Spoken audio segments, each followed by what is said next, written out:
Hello everyone, প্রতিদিনের মতন আবার আজকেও চলে এলাম একটা নতুন ব্লগ ভিডিও নিয়ে। তো সবাই কেমন আছেন বন্ধুরা? আশা করি সবাই ভালো আছেন। আমিও কিন্তু ভালোই আছি। তো আমি শম্পা ডেইলি লাইফস্টাইলে প্রতিদিনের মতন আজকেও আপনাদের সকলকে স্বাগতম। সাথে অনেক অনেক অনেক ভালোবাসা। সকাল হয়ে গিয়েছে, তো আজকে বলতে গেলে কোনো কাজ করতে ইচ্ছা করছে না। মানে ওই যে একটা দিন হয় যে মনে হয় কিছু কাজ না করে একটু চুপচাপ বসে একটু রেস্ট নিলে ভালো লাগে। আসলে গতকাল রাতে শুতে শুতে অনেকটাই লেট হয়ে গিয়েছিল, প্রায় 1টার মতন বেজে গিয়েছিল। আর রাতে যেটুকু ঘুম হয়েছে তাতে মানে সকালের অলসতাটা রয়েই গেছিলো।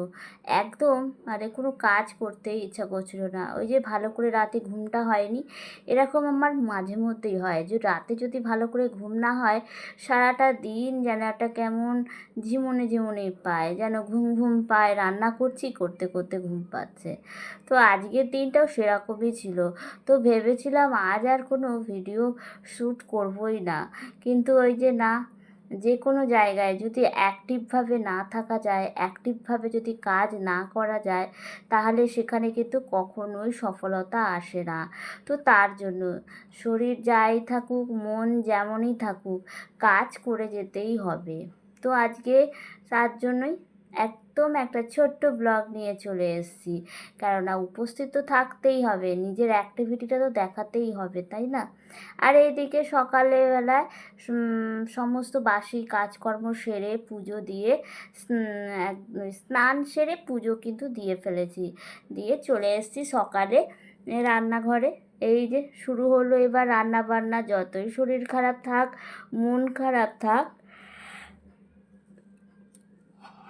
বা অলসতা থাক, যাই থাকুক, রান্নাটা করতেই হবে। রান্নাটা না করলে কিন্তু হবে না। তো আজকে একদম হালকা পাতলা রান্না, একদম সিম্পল রান্না করছি। ডিমের ঝোল করছি, আর সাথে ফ্রিজে কিছুদিনে 2-3 দিন আগের ইলিশ মাছের মাথা ছিল, তো সেই মাছের মাথা দিয়ে কচু শাক রান্না করব। তো এদিকে সব রেডি করে রেখে দিয়েছি, ডিম সেদ্ধ করে সব আলু পেঁয়াজ আদা রসুন কেটে, এদিকে কচু শাকটা সেদ্ধ করে সব করে রেডি করে রেখে দিয়েছি। এবার শুধু দাঁড়িয়ে দাঁড়িয়ে ঝটপট করে রান্নাগুলো করে নেব। তো প্রথমেই আমি ডিমটাই বসিয়ে দিলাম, কেননা কচু শাকটা রান্না করতে একটু হলেও টাইম লাগবে, আর সব কিছু এখনও গোছানোও হয়নি এখনও। তার জন্য ভাবলাম যে না, আগে ডিমের ঝোলটা করে নিই, ডিমের ঝোলটা বসিয়ে দিই, তারপরে সেদ্ধ হবে, ফুটবে, ততক্ষণে আমি কচু শাকের সমস্ত কিছু রেডি করে নেব। তো যেহেতু কচু শাক হবে, মানে আমার কাছে তো এটা বাঙালিদের বলতে গেলে একটা ফেভারিট ডিশ।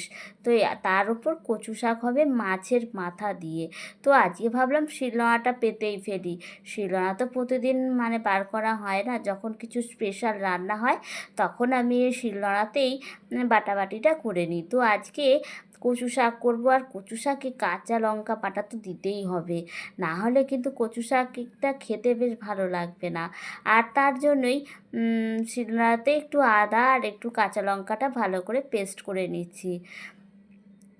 বেশ কিছু রান্নাবান্নায় সত্যি করে আমার তো মনেই হয় যে হাতে বাটা এই মশলা যদি ইউজ করা যায়, সত্যি সেই রান্নার স্বাদ কিন্তু দ্বিগুণ বেড়ে যায়। আর এইদিকে ডিমের ঝোলটা হচ্ছে, সেটাও আমি নাড়িয়ে দিচ্ছি, মানে একসঙ্গে দুটো কাজ করছি। আমরা হাউসওয়াইফরা একসঙ্গে দুটো কেন, 4-5টা কাজও একসঙ্গে করি। এই কেউ রান্না বসিয়ে আবার কেউ চলে যায় জামা কাপড় কাচতে, বা ঘর ঝাড় মোছা এসবও করে, অনেকে তো করতেই হয়। একসঙ্গে কাজ না করে না কাজটা পিছিয়ে থাকে। আর এইদিকে আমার কচু শাক কিন্তু ভালো করে মাছের মাথা ভেজে সমস্ত কিছু মিক্সড করে নুন হলুদ সমস্ত কিছু দিয়ে দিয়েছি, অল্প একটু মশলাও দিয়ে ভালো করে নেড়ে দিচ্ছি। দেখা যাক আজকে কচু শাকটা কেমন হয়েছে, পরিবারের সকলের কেমন লাগে। কেননা এই কচু শাক বলুন, মোচা বলুন, এগুলো ভালো করে রান্না না করলে টেস্ট কিন্তু আসে না। তাই চেষ্টা করি এই সব রান্নাগুলো একটু সুন্দর করে করার। আর খেতেও ভালো লাগে, সবসময় তো খাওয়া হয় না, তো যখন হয় বেশ সবাই যেন তৃপ্তি করে খেতে পারে।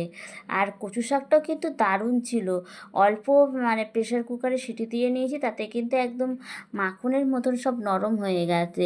কয়েকটা কচু শাক থাকে না, ভালো সেদ্ধ হয় না, শক্ত শক্ত থেকে যায়, কিন্তু এই কচু শাকটা দেখলাম মানে হাতও চুলকায়নি বা খাওয়ার পরও কোনো অসুবিধা, কোনো সমস্যাই হয়নি। আর ভীষণ নরমভাবে সেদ্ধ হয়ে গেছে। আর পাশের ওভেনে বসিয়েছিলাম ভাত, একটা ফুট দিয়ে ওটা বন্ধ করে রেখেছি।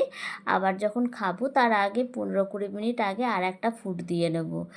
সেটা হলো এই 12:30 থেকে 1টার মধ্যে। তো চলুন, আজকে রান্নাবান্নার সেরকম কোনো ভিডিও আপনাদের সাথে শেয়ার করতে পারলাম না।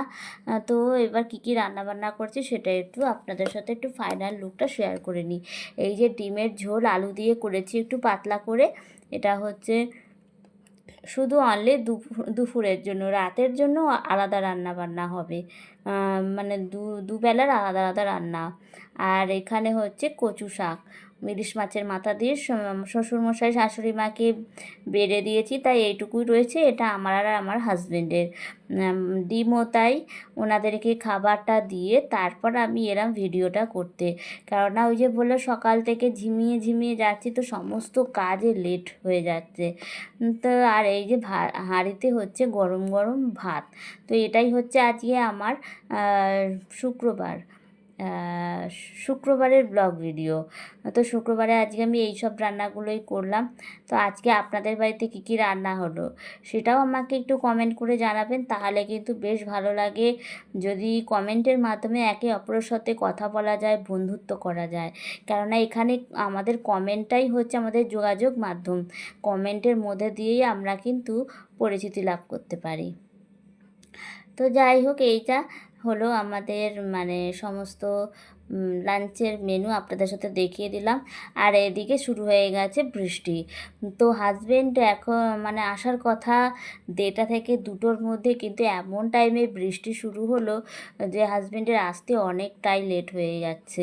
এখনও পর্যন্ত আসতে পারেনি। হয়তো বৃষ্টিটা না পড়লে হয়তো চলে আসতো, কিন্তু যে মুষলধারায় বৃষ্টি হচ্ছে, মানে বেরোলে বৃষ্টির মধ্যেই তো ভিজতে হবে। তো মনে হচ্ছে বৃষ্টি থামলেই হাজবেন্ড আসবে খাওয়া দাওয়া করতে। বেশ ভালো, হঠাৎ করেই নামলো, বেশ ভালো বৃষ্টি হচ্ছে। প্রায় 1 ঘন্টার ওপরে বৃষ্টিটা হয়েছে কিন্তু। তো যাই হোক, কিছু করার নেই, বৃষ্টি তো বৃষ্টির মতন হবে, সে তো আর আমাদের বাধা নিষেধ সে শুনবে না। তার যখন মন চাইবে সে তখনই আসবে এই ধরাধামে, সেটাই না? তো চলুন বন্ধুরা, এদিকে বৃষ্টিও থেমে গেছে অনেকটা, আর হাজবেন্ডও চলে এসছে বাড়িতে দুপুরের লাঞ্চ করতে। তো এদিকে ওকে দিয়ে দিয়েছি, ও খাওয়া দাওয়া করছে, আর আমিও এদিকে নিয়ে বসে পড়লাম আমার লাঞ্চ।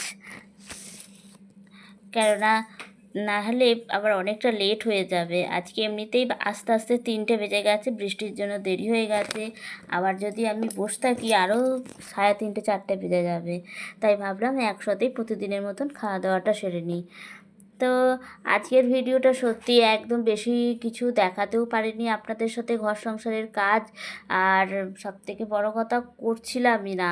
তারপর হঠাৎ করে মনটাকে ঠিক করে তারপর যায় না, যেটুকু পারি সেটুকুই করব, কিন্তু হ্যাঁ করব, এই চিন্তা ভাবনা নিয়েই আজকের দিনটা মানে ব্লগটা শুরু করলাম। সকালে তো একটা ভিডিও শ্যুট করিনি, নিজের অলসতার কারণে, শরীরটা কেমন লাগছিল তার জন্য।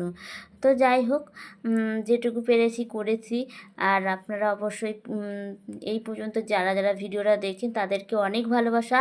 এতটা ধৈর্য, এতটা ভালোবাসা দিয়ে আমার ভিডিওটা এত পর্যন্ত দেখছেন। এইভাবেই তো সকলকে একে অপরকে এই প্ল্যাটফর্মে এগিয়ে যেতে হবে।